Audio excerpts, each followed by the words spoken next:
आमतौर पर किसी भी देश की असली पहचान वहाँ पे रहने वाले लोगों से होती है। अगर हम ये कहें कि कोई देश अच्छा है, तो इसका मतलब ये होता है कि वहाँ पे रहने वाले लोग अच्छे हैं।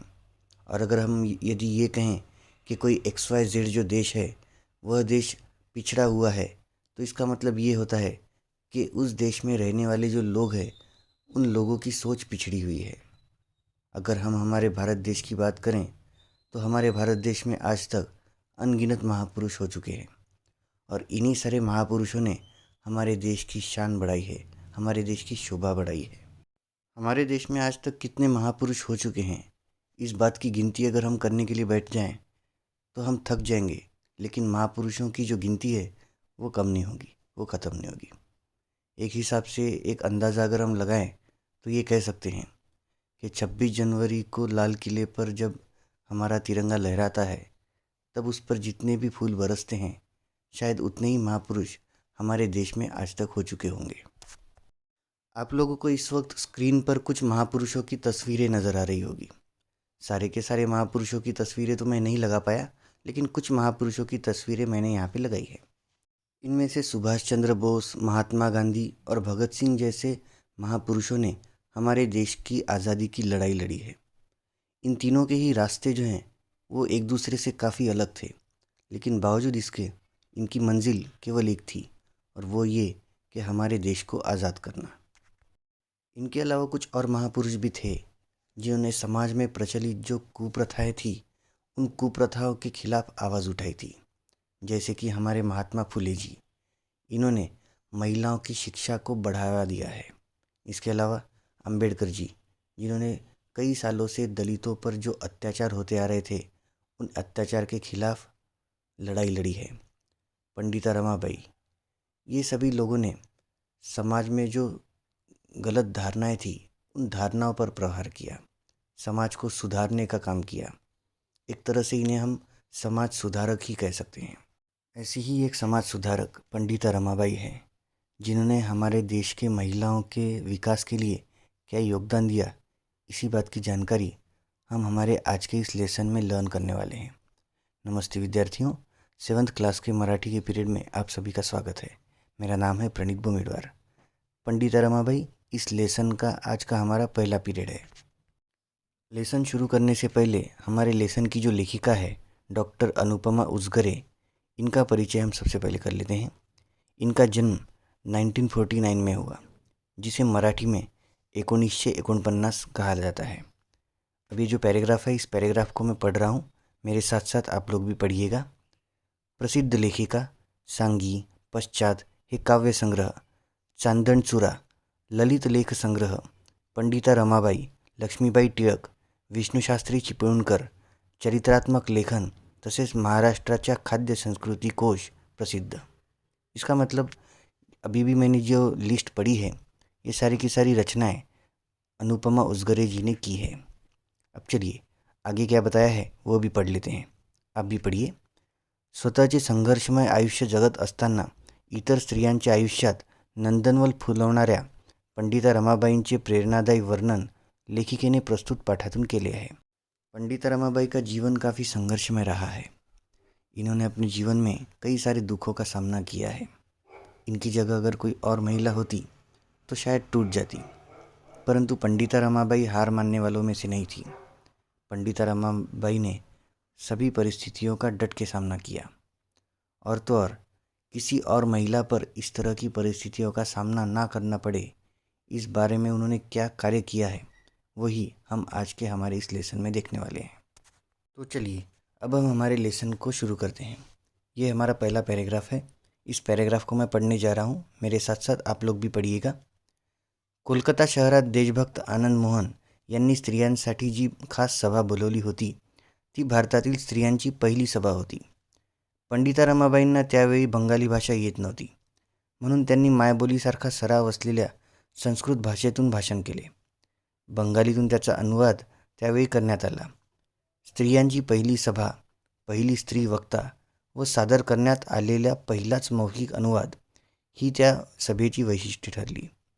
स्त्रीला शिक्षणापासून वंचित ठेवले जात असताना एक परप्रांतातील परभाषक स्त्री महाभारतकालीन संदर्भ देऊन स्त्रियांच्या सभेत प्रबोधन करते, ही घटनाच फार आगळीवेगळी होती. चलिए, अब इस पैराग्राफ में क्या बताया है उसे हम डिटेल में समझने की कोशिश करते हैं. ये आनंद मोहन जी है, हमारे देश के महान देशभक्तों में से एक. जब भी मैं किसी देशभक्त की तस्वीर देखता हूँ, मेरे रोम रोम में उत्साह की अनुभूति होती है. क्या आपके भी साथ इसी तरह से कुछ होता है? बताइएगा ज़रूर. तो देखिए, आनंद मोहन जी ने एक बार क्या किया, कोलकाता शहर में महिलाओं के लिए एक खास सभा का आयोजन किया. ठीक है, कहाँ पे किया वो याद रखिएगा. कोलकाता शहर से जुड़ी एक छोटी सी डिटेल है जो मैं थोड़ी देर बाद आपको एक्सप्लेन करूँगा. फिलहाल तो महिलाओं के लिए आयोजित की हुई ये जो सभा है, इस सभा का अर्थ ही हम समझने की कोशिश करेंगे. आप लोगों ने कई बार देखा होगा, जब भी हम कोई देशभक्ति पर किसी चीज़ को पढ़ते हैं तो अक्सर देशभक्त लोग इसी तरह की सभाओं का आयोजन किया करते हैं. ये हमने कई बार पढ़ा है किताबों में. ठीक है, तो सभा मतलब क्या, ये हमें जानना बहुत ही ज़्यादा आवश्यक होता है. अगर सभा मतलब क्या यही हमें समझ में नहीं आ रहा है तो आगे की बातें हमें समझ में आती ही नहीं है. तो इसलिए सभा का अर्थ समझ लीजिए. ये सभा जो शब्द है, ये शब्द हिंदी में भी इस्तेमाल किया जाने वाला शब्द है और मराठी में भी इस्तेमाल किया जाने वाला शब्द है. ठीक है, परंतु इसका इंग्लिश में कौन सा वर्ड है वो अगर मैं आपको बता दूं तो आपको तुरंत समझ में आ जाएगा कि सभा मतलब क्या. तो सभा का अर्थ मीटिंग होता है. ठीक है, मीटिंग आप लोगों ने देखा होगा, कई बार बड़े बड़े लोग मीटिंग रखा करते हैं. किसी बड़े बिजनेस की मीटिंग चल रही है. ठीक है, आपने टीवी में भी देखा होगा कि कई बार हीरो किसी मीटिंग में फंस जाता है. ठीक है, तो ये मीटिंग मतलब क्या वो थोड़ा समझ लीजिए. आमतौर पर एक ही विचारधारा के लोग एक साथ इकट्ठा होकर अपनी अपनी समस्याओं पर विचार किया करते हैं और आगे की प्लानिंग किया करते हैं. इस चीज़ को मीटिंग कहा जाता है. एग्जाम्पल के तौर पर कई बार हम टीचर लोग पेरेंट्स की मीटिंग स्कूल में कंडक्ट करते हैं. ठीक है, तो इसका क्या मतलब हुआ. अब देखिए, आमतौर पर हर व्यक्ति अलग अलग होता है. अगर हम स्कूल में कंडक्ट की हुई मीटिंग की बात करें तो सारे पेरेंट्स अलग अलग घर से आते हैं. ठीक है, और सारे पेरेंट्स का व्यवसाय भी अलग अलग होता है. कई बार कोई पेरेंट्स दुकानदार होता है. ठीक है, दुकानदार मतलब कोई भी दुकान हो सकती है, कपड़े की भी दुकान हो सकती है, किराना की दुकान भी हो सकती है. ठीक है, कोई बैंक में काम करता है, कोई ऑफिस में काम करता है, कोई अलग अलग जगह पे काम करता है. ठीक है, परंतु अगर वह पेरेंट्स अपने बच्चे को स्कूल में पढ़ा रहा है तो उसका मकसद केवल एक ही होता है, वो ये कि बच्चे की अच्छी शिक्षा दी जानी चाहिए.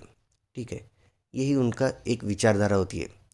इसी विचारधारा को आगे बढ़ाने के उद्देश्य से इस तरह की पेरेंट्स मीटिंग को कंडक्ट किया जाता है.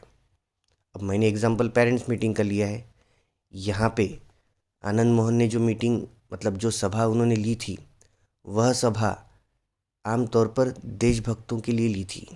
ठीक है, मतलब देश के सारे बड़े बड़े जो देशभक्त थे वो उस सभा में बुलाए गए थे.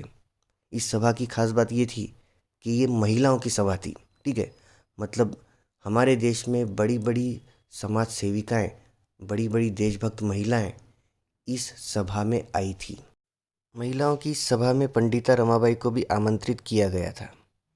एक महान समाज सेविका होने की हैसियत से पंडिता रमाबाई को भाषण देने का आग्रह आनंद मोहन जी ने किया था. लेकिन जैसा कि मैंने आपको शुरुआत में ही बताया था कि ये जो सभा है ये कोलकाता शहर में ली गई थी. ठीक है, मानचित्र में या फिर मैप में अगर आप कोलकाता शहर को देखोगे तो वह पश्चिम बंगाल नाम के एक राज्य की राजधानी है. अब ये पश्चिम बंगाल नाम का जो राज्य है, वहाँ पे रहने वाले लोगों की मातृभाषा बंगाली है. ठीक है, अब प्रॉब्लम ये थी कि पंडिता रमाबाई को तो बंगाली भाषा आती नहीं थी. ठीक है, तो ऐसे में क्या किया जाए. तो पंडिता रमाबाई को संस्कृत भाषा काफ़ी अच्छे तरीके से आती थी. तो पंडिता रमाबाई ने किया ये कि अपना जो भाषण है वो पूरा का पूरा भाषण उन्होंने संस्कृत भाषा में दिया था. अब देखिए, आजकल के ज़माने में अगर किसी व्यक्ति ने इंग्लिश भाषा में भाषण दिया तो उसका इम्प्रेशन बहुत अच्छा पड़ता है. ठीक उसी तरह से उस ज़माने में अगर किसी व्यक्ति ने संस्कृत भाषा में भाषण दिया तो उस भाषण को और उस व्यक्ति की तरफ देखने का लोगों का जो नज़रिया होता है वो अच्छा हो जाता है.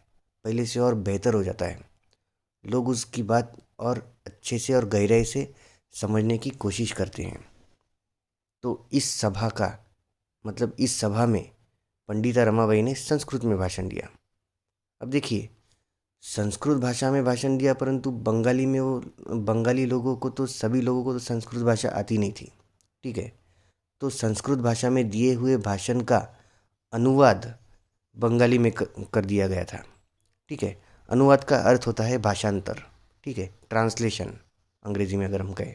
ठीक है, तो पंडिता रमाबाई ने संस्कृत में भाषण दिया, लेकिन लोगों तक वो बंगाली में पहुंचाया गया। अब देखिए, महिलाओं के लिए आयोजित ये जो सभा थी, इस सभा की 3 विशेषताएं थी। सबसे पहली विशेषता तो ये है कि हमारे देश में पहली बार महिलाओं के लिए किसी सभा का आयोजन किया गया था। ठीक है, आमतौर पर हमारे देश में महिलाओं की इस तरह की सभाएं उस ज़माने में नहीं हुआ करती थी। दूसरी विशेषता ये कि महिलाओं के लिए आयोजित इस सभा में किसी महिला ने ही भाषण दिया था। अब ये जो दौर है, ये जो समय है, ये आज़ादी के पहले का समय है। इस समय में महिलाएं ज़्यादा पढ़ी लिखी नहीं हुआ करती थी, तो जाहिर सी बात है भाषण भी महिलाएं ज़्यादा नहीं दिया करती थी, क्योंकि भाषण देने के लिए आपके विचार प्रगल्भ होना बहुत ही ज़्यादा आवश्यक होता है, और आपके विचार प्रगल्भ तभी होंगे जब आप पढ़े लिखे होंगे। ठीक है, तो महिला द्वारा दिया हुआ भाषण ये भी इस सभा की विशेषता है। अब तीसरी विशेषता ये है कि पहली बार किसी भाषण को अनुवादित किया गया। अब ये भाषण का अनुवाद कैसे किया गया वो देख लीजिए।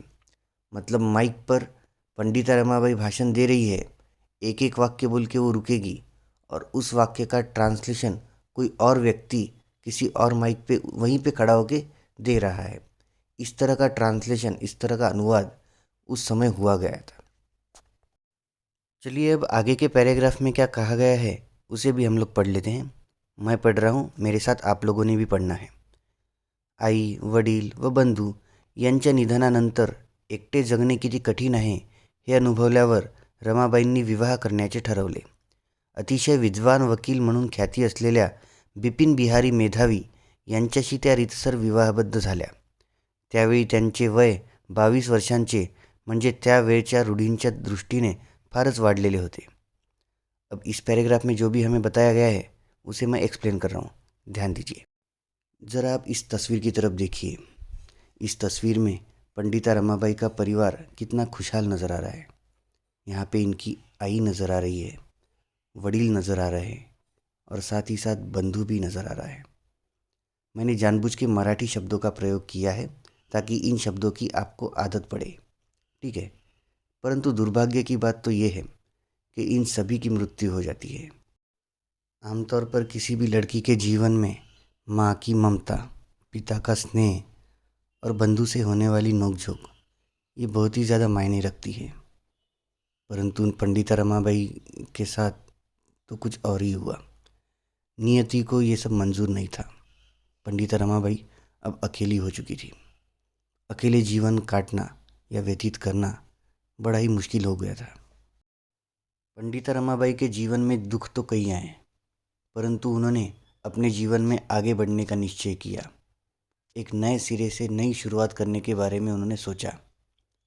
ये काम तो काफ़ी मुश्किल था, परंतु एक अच्छे और सच्चे जीवन साथी की मदद से ये मुश्किल काम भी आसान हो सकता था। इसी सोच को आगे रखते हुए पंडिता रमाबाई ने अब विवाह करने का निश्चय किया था। उस वक्त उनकी उम्र 22 वर्ष की थी। आजकल के ज़माने में महिलाओं की शादी की उम्र 21 वर्ष है, तो 22 वर्ष की उम्र में अगर किसी महिला की शादी होती है तो एक आम बात है, नॉर्मल बात है। परंतु उस ज़माने में जब महिलाओं की बाल विवाह हुआ करते थे, उसके हिसाब से अगर देखें तो उस ज़माने में ये उम्र बहुत ज़्यादा लगती थी। लेकिन फिर भी पंडिता रमाबाई ने शादी की।